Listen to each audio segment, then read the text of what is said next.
You use calculators every day, but have you ever wondered how they work? Let's write a program to perform simple addition and uncover the magic. Hi everyone, welcome to STEMophile. I am Imran Shah, and today we'll write a program to add two numbers.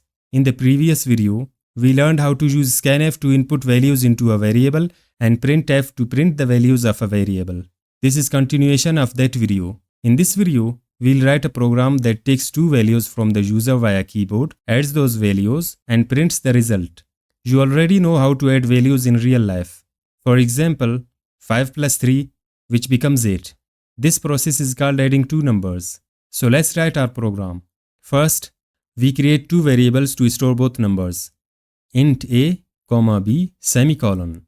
When this line is executed, it will create two variables, a and b. Next, we write a message for the user to enter a number. Printf, enter the first number. Once the user sees this message, they'll enter a number. To capture that number from the user, we'll write the scanf function. Scanf, %d, address of a. When this line is executed, the user will enter a number, and it will be stored in the variable a. Now, we'll do the same for our second variable. Printf, enter the second number. Scanf, %d, address of b. Just like the previous line, when this line is executed, the user will enter the second number, which will be stored in the variable b. Now that we have both numbers stored in the variables, the main part of the program begins. We'll write code to add two numbers that are stored in a and b. We need another variable to store the result of the addition. Let's create a variable named sum. Remember, always give your variables self-explanatory names. It makes understanding the program much easier. Sum equals a plus b semicolon. When this line is executed, it will do two things. First, it will add the values of the variables a and b, and then it will store the result in the variable sum. Now for the final part, we need to show the result to the user on the screen. Printf, the result is %d, sum, semicolon. This line will print the value of the sum variable. Let's run the program. It says enter the first number. Let's type 2 and press enter.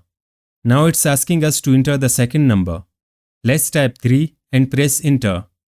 And it successfully added both of our numbers and printed the result is 5. Let's run it again, and this time input some other numbers. Type 10, press enter. Type 20, press enter. The result is 30. Now let's simplify the program by removing the sum variable. Let's remove sum from here and delete this entire line. Instead of using the sum variable, we'll directly write the expression a plus b inside the printf function, a plus b. Let's see how it works. Run the program. Enter the first number. Enter the second number. When this printf executes, it reads the %d. It looks for a variable or an expression after the double quotes. It sees an expression, solves it, which means add both numbers, replaces the result with %d, and prints the entire string. Now that we've successfully written a program to add two numbers, let's try something new. Let's write a subtraction program. Guess what? You don't need to write a completely new program. We can simply modify this one. To subtract two numbers, we just change the plus sign to the minus sign. Here's the updated line. Let's run the program again. Enter the first number, 5. Enter the second number, let's say 3. And the program correctly prints the result is 2. Isn't that cool? By simply changing one operator, we made the program to perform subtraction instead of addition.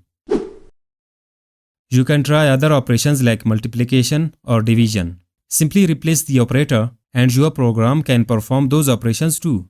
For example, replace plus with star to multiply two numbers. Replace plus with / to divide two numbers. So go ahead and experiment with your program. Try these operations and see the result for yourself. This is how we create calculator software. Do you know the secret to becoming a truly skilled programmer? It is called dry run, a technique so powerful that it can transform the way you understand and write code. This isn't limited to just C, it's a fundamental skill every programmer needs. In the next video, I'll explain how to master the dry run technique. Click here to watch it. If you enjoyed this video, hit the like button and subscribe to STEMophile. Leave your questions in the comments below and share this video with others. See you next time and happy coding!